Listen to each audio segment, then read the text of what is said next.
रोगी कथा बहुत कहबार अच्छी एमाने आगुरु 10 जन बसिकी डिस्कशन करिसंती कोन डिस्कशन कमिटी मीटिंग सुनो जीसु एदे जाउछंती हेले कोन करबा तुनी पड़ी था रे बाबू आमर लोक थांते बोले तुई गुटे ठीक हेबो कि रे ती हेबो नाई तू छारे हटा हो ना तुनी पड़ी बॉस बोली कोई थंते किंतु 10 जन को मानिबा को पड़िबो एका स्वर रे एका चित्कार करी डाकिले तामाने आगुरु प्लानिंग हेची सुने कोन बोले डाकिबा अरे मु सुनीची बाटीमय अंध एमती डाकी थिला किनाणिया स्त्री एमती डाकी थिला एतकी कहले पुणी ही जाउची हालेलुया हालेलुया आपण आत्मिक लोक माने आत्मिक कथावार्ता हुअंतु किछि सिखंतु एमाने 10 जन एका सांगरे डाकिले बेसी लोक दरकार नहीं आज्ञा मिराकल पाई कम लोक दरकार किंतु एक मन थिबार छै जीसु देखि खुशी हे गले जा हो समस्ते मते जानि छथि जे मु दया करे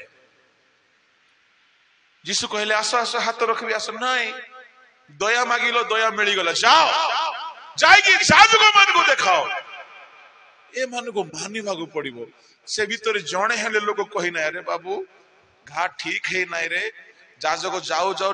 बाड़ी धरी घोड़ीबो मार खाइबा काम आमे करबा नाई रे बोली यदि जणे भी भूल बस तो आमर आडर लोक था ये भंगई दी था आज्ञा ए 10 जनकर मन एक ही जाइछि कोन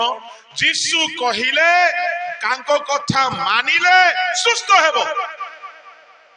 एमाने एका सांगरे प्रार्थना कले एका सांगरे जीसुकर वाक्य मानिले आपण मिराकल देखिबा पई चाहंती असुचि अवस्था रु सुचि हेबा पई चाहंती प्रार्थना कला परे वाक्य मानंतु एमाने नंबर 1 प्रार्थना कले नंबर 2 वाक्य मानिले से वाक्य कठिन हबो सहज काम जाको प्रभु तयारीबे नै वाक्य मानिले जाओ जाओ सुचि हेले लेखा अछि hallelujah hallelujah praise the Lord मो ट्रेनिंग करी नाई मु जाओ जाओ प्रचार करबाटा सिखली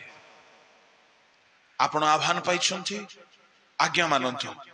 जाओ जाओ सब काम हबो आपण आज्ञा मानेबा